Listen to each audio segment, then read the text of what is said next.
पीके की पार्टी 0 पर आउट। चुनाव में जनस्वराज का सूपड़ा साफ। क्या पीके अब लेंगे राजनीति से संन्यास?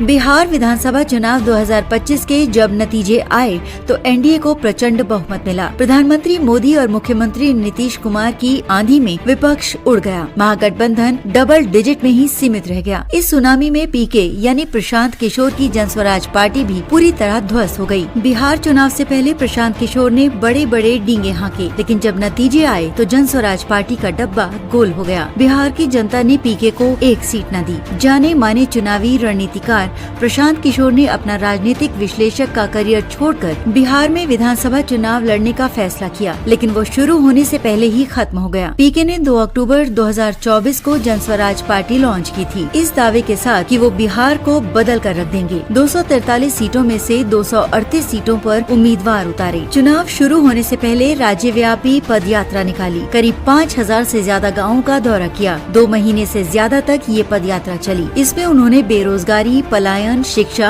और स्वास्थ्य के मुद्दों को लेकर जनता से मुलाकात की, लेकिन जब 14 नवंबर को नतीजे आए तो नील बटा सन्नाटा। पीके ने जमीन पर माहौल बनाने की पूरी कोशिश की, सोशल मीडिया पर नैरेटिव खड़ा किया, जनता को बिहार को बदलने का सपना दिखाया। आप में से किसने जीवन में एक बार भी अपने बच्चों के पढ़ाई रोजगार के लिए वोट दिया है?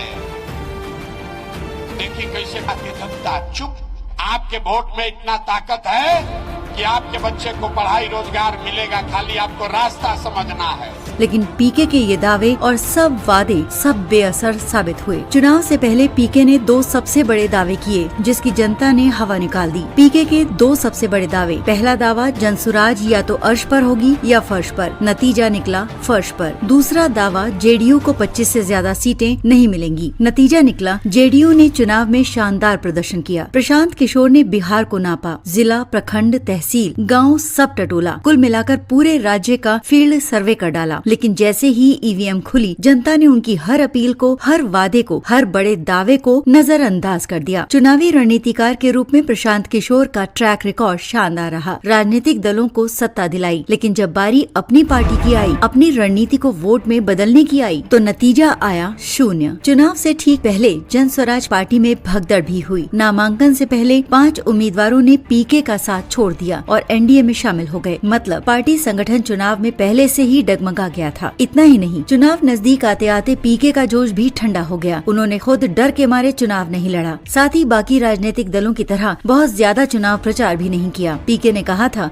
कि अगर जेडीयू को 25 से ज्यादा सीटें मिली तो वो राजनीति छोड़ देंगे। अब बड़ा सवाल यही है, क्या प्रशांत किशोर अपनी बात पर टिकेंगे? क्या वो वाकई में राजनीति छोड़ देंगे या इस हार के बाद और बड़ी रणनीति बनाकर वापसी की कोशिश करेंगे? प्रशांत किशोर दूसरों को जीत का गणित सिखाते रहे, लेकिन जब बारी अपनी आई तो खुद का हिसाब किताब गड़बड़ा गया। खुद को सबसे बड़ा चुनावी रणनीतिकार बताने वाले पीके के लिए ये पहला ही चुनाव टेस्ट था, जिसमें वो बुरी तरह फेल हो गए। बिहार ने पीके को आईना दिखा दिया कि डेटा, सर्वे, पदयात्रा और बड़े बड़े दावों से चुनाव नहीं जीते जाते। अर्श और फर्श की बात करने वाले पीके खुद जमीन पर आ गए और अब पूरा बिहार पूछ रहा है, क्या राजनीतिक भविष्यवाणियों में फेल होने के बाद प्रशांत किशोर सियासत से संन्यास लेंगे? ब्यूरो रिपोर्ट, अपना पब्लिक न्यूज।